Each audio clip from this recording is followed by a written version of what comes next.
Hey there, my name's Chase, and I'm going to tell you about the time my girlfriend invited her twin sisters to live with us. About all the things I've found out about my girlfriend that she's lied about, and how I got back at her for lying to me for so many years. Before I get into this story, remember to hit that like button.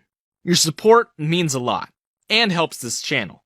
Chloe, my girlfriend, and I had been together for 6 years. We met in high school and decided to move in together during college. And by move in together, I mean she moved in with me. I took over all the expenses.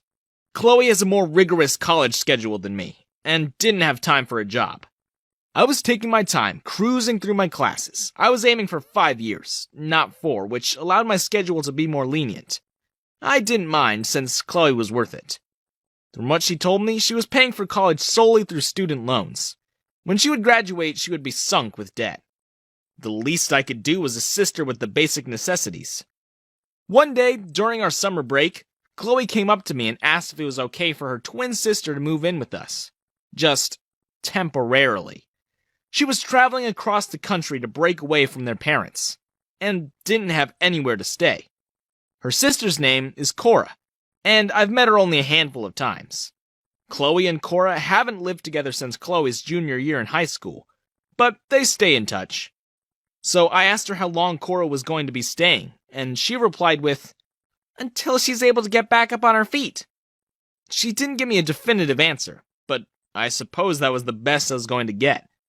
So, a week after that, Cora had arrived at our apartment. We had 2 bedrooms. Luckily, Chloe and I had no problem sharing a bed. I just didn't know how I'd be able to support 3 people, and not just 2. I knew what Chloe was like. She didn't ask for much. Cora, on the other hand, was a little more demanding in money. She didn't spend in big quantities, but just little things. A cup she didn't need, a new phone case, a phone charger. After a few months, all of that builds up. My money began to grow tight, and I told Cora to cut the unnecessary spending to help save some. She just told me that I couldn't control what she bought. Yes, I can if I'm the one paying for it. Talking with Cora was useless. So I tried to talk with Chloe. I said to her, "Cora, I know she's your sister, but can you tell her to ease up on the money? I do have bills to pay." She told me she couldn't make me any promises, but she'd try her best to sway her sister.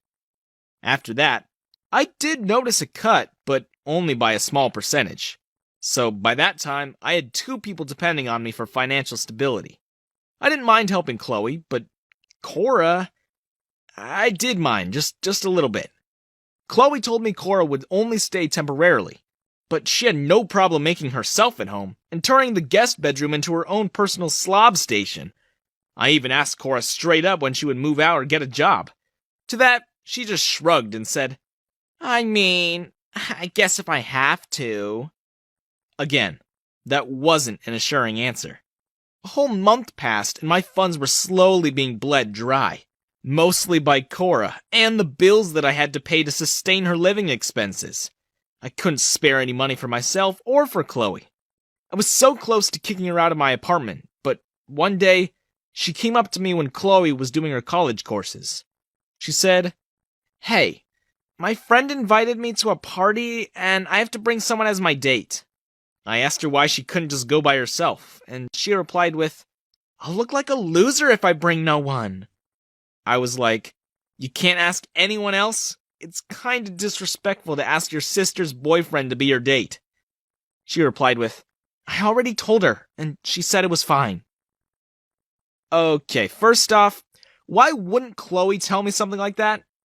And 2, why would she say it was okay? I told her it was off the table. I wasn't going to be used as an accessory.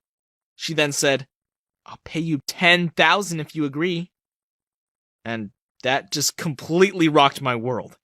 Cora barely had enough money to pay for fast food. How was she going to pull out $10,000 to pay me? I decided to play around. I never thought she actually had the money. I agreed, but told her she needed to pay me first. She was like, "Okay. Check your bank account tomorrow. The money will be there." I almost laughed in her face. Almost. The only reason why I didn't was because she seemed completely serious. I didn't think much of it the rest of the day. The next day, around late morning, I was doing chores around the apartment while Chloe was doing some of her summer courses again. That's when I got a notification from my bank. $10,000 was transferred into my account from Cora's own bank account. Normally, I suppose people would be ecstatic that they received $10,000. I wasn't. I was both extremely surprised, confused, and suddenly filled with dread. Cora somehow managed to keep up her end of the bargain, which meant I had to too. Honestly, as much as I really wanted to know how she had the money, or where she got it from, I didn't want to blow it out of proportion. Chloe never talked about it, even when Cora was gushing about it for the rest of the weekend. I did briefly pull her to the side to see if it was still okay, but she just kind of brushed the topic off. I had really hoped the whole date thing with her sister wasn't going to affect us. So, the Monday after that, Cora dragged me to her friend's party. What I noticed, though, was that the friend's house was located in the more expensive area. Big mansions and things like that. Which confused me even more. Chloe always told me that they were middle-class and lived in the respected area. So, how did Cora meet someone with that much money? I supposed anything could happen and didn't question it. When we got to the mansion, there were already so many people inside. Like one of those high-class parties you see in movies and TV shows. Cora dragged me out of the car before I could fully process it, and pulled me straight into the crowd. I felt like a fish out of water. Normally I didn't care whether I fit in or not, but at this particular event, it bothered me. Everyone looked so high class, if that even makes sense, and I just looked normal, I guess. Cora went off on her own, straight to her friends. That made me wonder, what was the point of me being there? She never interacted with me the first hour we were there. As the party went on, I stayed close to the walls. I didn't talk with anyone. I didn't even know what I would talk about if I did. Anyway, more people began to disperse to different places in the house, which lessened the main crowd. Cora was now in my sights. I pulled her aside and asked her how she knew so many wealthy people. And also, how she managed to pay me $10,000 to be her accessory. She just kinda looked at me confused and said, "Chloe didn't tell you?" I didn't think twice about my answer. What's there to tell me? She's paying her college solely through student loans. And what does she have anything to do with my questions? Cora decided to take me to a quieter part of the house. So, I'm assuming that's a no, she said. Dude, Chloe and I both have our own bank accounts. We paid for everything before we separated from each other. Okay, I was really confused then. Cora didn't say anything more than that and just told me to enjoy the party before going back to conversing with her friends. I spent the rest of that evening alone, thinking about who Cora and Chloe were, truly, and if Chloe wasn't really the person she told me she was. When I arrived home that night, Chloe was already asleep, and Cora no longer had use for me, so she went straight to her room. Instead of going to bed, I stayed up, researching them. Cora and Chloe Cordova. Their names popped up immediately. And to my genuine surprise, they weren't broke college students. They had access to a huge trust fund that their parents set up for them before moving away to another country. And by huge, I mean huge. Their parents were big hotshot lawyers for so many years. They saved up a bunch of money and put it in a trust fund for the twins to inherit when they turned 18. If that was the case, then why did Chloe not pay for college using her own money? Was she just using me as a free apartment? It's not like she's not doing her college work, but she has more than enough money to help me financially. Not to mention, she lied to me about her sister's situation as well, landing her here and making me pay for both of them. That made me begin to question whether I knew Chloe at all. We'd been together for over 6 years. Was lying to me and using me that easy for her? And her sister was in on it too. Oh, I was mad. Probably more mad than I should have been, but I was being played for a fool. I couldn't just let that slide. That night, I decided to give both Chloe and Cora a taste of their own medicine. Chloe left the next early morning to pick up more college books needed for a course. I acted like everything was normal, that I didn't know she was using me. Cora stayed in her room.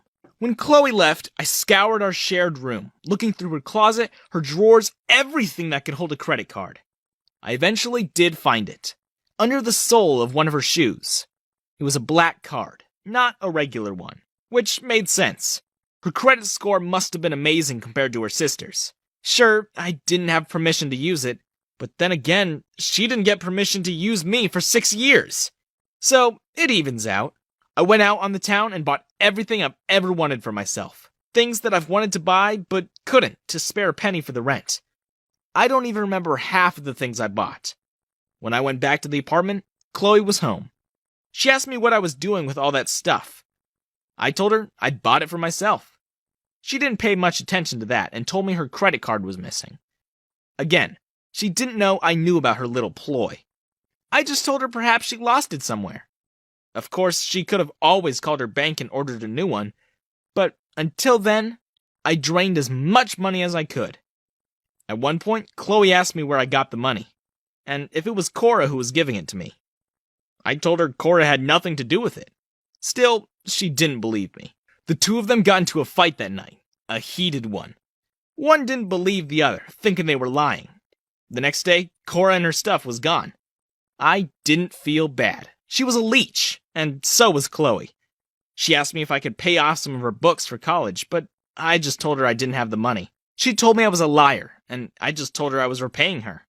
She seemed to have realized what I was talking about, because her face turned white as a sheet. She never talked about money again, nor did she ever contact her bank. I found that strange, but I didn't complain. I used her money to pay off whatever debt I had, and lived my life more happy than I ever had.